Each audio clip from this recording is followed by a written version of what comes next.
Hello my friend, this is Jono, and today I want to talk to you about Truth Social. Now, if you've been living under a rock, you may have not realized that our former president, Donald J. Trump, was banned from Twitter a while back, as well as various other social media networks. So when he went back to his gold palace and thought about what he was going to do, he decided, in his infinite wisdom, to create his own social media platform called Truth Social, okay? Now, not much has been known about this new initiative, but today some news was shared with some screenshots of this, and what I want to do is to review the news and share a bunch of perspectives and opinions about this, especially from my experience as somebody who builds communities, okay? Now, before we get into the news, I want to make something very, very clear. I am not interested in getting into the politics behind this, okay?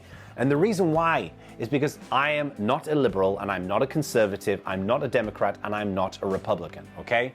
I agree with both sides on various issues, and I strongly disagree with both sides on various other issues. And frankly, I think both have been an embarrassment in recent years, okay? And I'm not willing to attach myself to either side, okay? So what I want to do is I want to share a genuinely objective take on this Truth Social thing and its likelihood of success. So let's first of all take a look at the news, okay? Now, various places have been reporting about this, but I want to talk about the New York Post.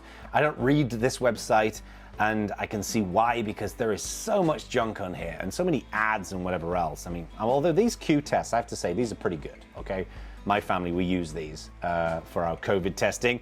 But if we scroll down, I'm not sure what this video is all about. If we scroll down, we can find the screenshot, and this is basically what Truth Social seemingly looks like, okay? So we can check this out, and then we can also go and see Justin Bieber, who appears to be playing at the SAP Center in San Jose. So maybe I should do that. I am in no way, by the way, going to do that. All right.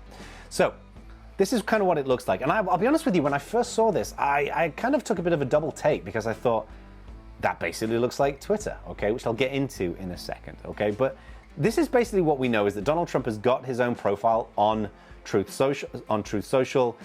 He's only got 175 followers, but from what I can tell, it's basically not available yet. I went to their homepage, and you can sign up as for early access, but it's not really open yet, so that's to be expected, okay?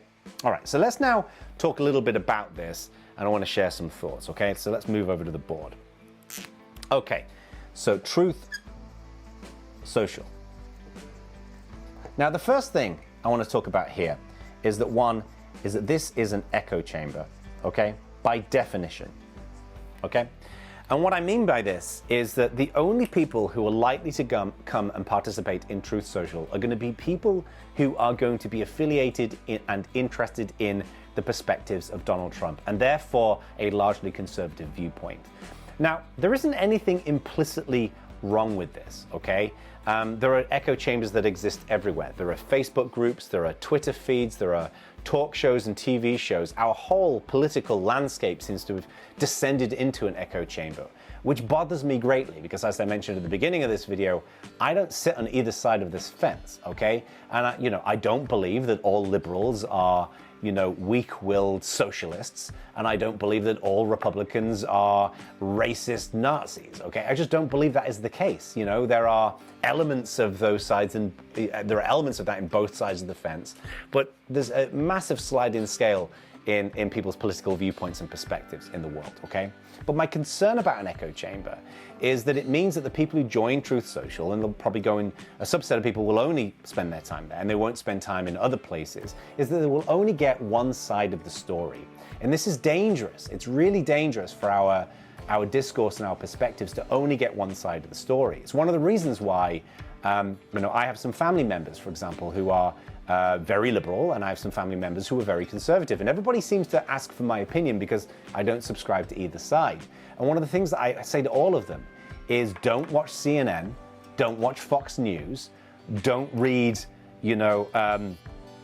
MSNBC, don't read Breitbart, stay away from those news sources, because they're fundamentally echo chambers, right? I like to get my news from very, very boring places that are a lot more objective, places like the Associated Press and Reuters, and they're in no way perfect. I'm not telling you that they are, and they have their own flaws as well. But as a general body of work, they tend to be a little bit more objective. So it becoming an echo chamber just isn't particularly useful, okay? And this kind of leads me to my second point here, right? Is that what it does, it avoids the issue. And what I mean by this is that if you are Donald Trump and you're potentially seeking re-election in 2024, which I don't know if he is, but I wouldn't surprise him if he is, or if you are a conservative-leaning politician, maybe you are a governor or you're a senator, maybe whether you're at a local level or a global level, global level, at a nationwide level, the only way to grow your influence in the country is going to be to appeal to people who sit outside of the echo chamber, okay? You know, I remember a while back, Mayor Pete went on Fox News, and he was widely panned for this. He was criticized quite significantly. I think it was Mayor Pete, if I remember correctly. And I didn't understand that, because my view was, look, if you're running for president as a Democratic candidate, you want to go and talk to people who are conservative leaning. If you're speaking to your own choir, what is the point? It's silly to do that, okay? You know, Mayor Pete can have an easy ride on MSNBC, can have an easy ride on CNN or other places, but he should be getting out and talking to the folks on Fox News, because that's where there's an audience of people that he might be able to sway over to his viewpoint, okay? So to me, what's almost certainly going to happen with Truth Social is a whole bunch of conservative-leaning journalists and politicians are going to go and spend time there, and they're going to build their profiles out and all the rest of it. But they're speaking inside of the echo chamber, and they're avoiding the issue that they should be focusing on, which is building broader support with other people, okay? And I would apply this to any other kind of social media network that leans in one specific direction. If somebody set up a social media network that was all about like a much more left-wing perspective, maybe the kind of stuff that Bernie and Bernie's fans are more interested in, I would have the same criticism. It's an echo chamber and it's avoiding the issue. The only way in which you can grow your impact is to speak to the people who share different perspectives from you, okay? So this to me seems silly, okay? The solution to the problem of Donald Trump not being on Twitter or other people not being on Twitter is to work within the terms and conditions of Twitter, the community guidelines of Twitter. And I just don't buy this whole thing about big tech, imprinting its opinion on things. That's a cop-out, okay? Twitter has many different people on the platform that people will rabidly disagree with. You know, just go and think about Joe Rogan, for example, a person who divides a lot of people, okay? And the reason why he divides a lot of people, for many people, is because on his podcast, he has lots of different people on there. He's got some right-wing people, some left-wing people, and that causes a whole, influx of different perspectives. But you've got all kinds of people on Twitter who are not left-leaning, who have open and frank conversations, but what they don't do is they don't break the rules, okay? Now, the third element here is that, from what I can tell, Truth Social is a total Twitter ripoff.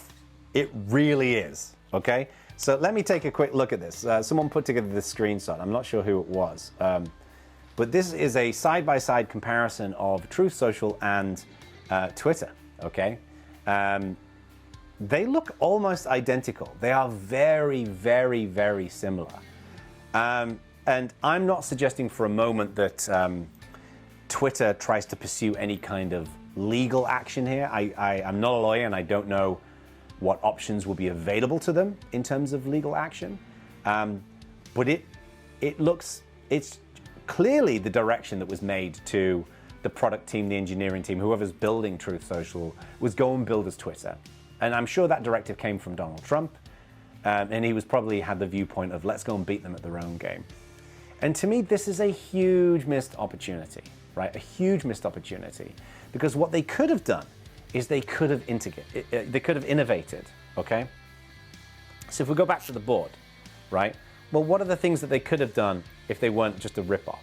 Well, they could have had richer content. One of the problems with Twitter is that it's a very limited amount of content that you've got, and it's primarily text, and you can attach a picture and image to it, but we live in an age of much richer kind of conversations and discussions. You know, we now video and imagery and emojis and all kinds of stuff is viable. Okay, so why limit yourself to this model of a single channel of content that's very, very limited in nature? It seems silly to me. Okay. Likewise, and you got to take all of this with a pinch of salt because we haven't got a chance to use it yet. So this is based upon what we've been seeing. But the other option, the other thing as well here is, to me, is richer conversations. You know, what is the criticism that everybody makes about social media? It's that it doesn't provide an opportunity to have really rich, in-depth conversations about things, right? It's small chunks of text and people throwing things backwards and forwards. And it really is pretty toxic and harmful for our ability to have discourse. You know, one of the things that I say to people all the time is if you see something on Twitter or Facebook or Instagram or whatever that you don't like, just do not go and engage, right? Because all that's going to happen is a mudslinging match, okay? It's pointless, okay? There's always going to be people out there who are going to troll you and disagree with you to varying degrees, okay? But when you engage with them and you give them power, you just don't get anywhere, okay? So social media networks are not good for this. And this seems to me like a great opportunity. Like if you are conservative leaning, right? And as I said earlier on, just to reiterate it, I'm not, right? I'm not liberal leaning or conservative leaning. You know, I see good and bad in both sides of the fence, okay? But if you are conservative leaning, you want to set up a conservative echo chamber, if you will, what you should do is you should innovate and make it a really, really interesting place to have really thoughtful, in-depth conversations about conservative politics, right? But I don't think that was the intention here. I think the intention here was to build an audience, is to build a high, you know, when we look at this, I think the goal here was to get this number up, right? Is to create a base for Donald Trump and his brand of politics. And that's what's going to bring people in. That I think is what its goal was. And I just think it's a missed opportunity. You know, another example that they could have focused on would be better media integration.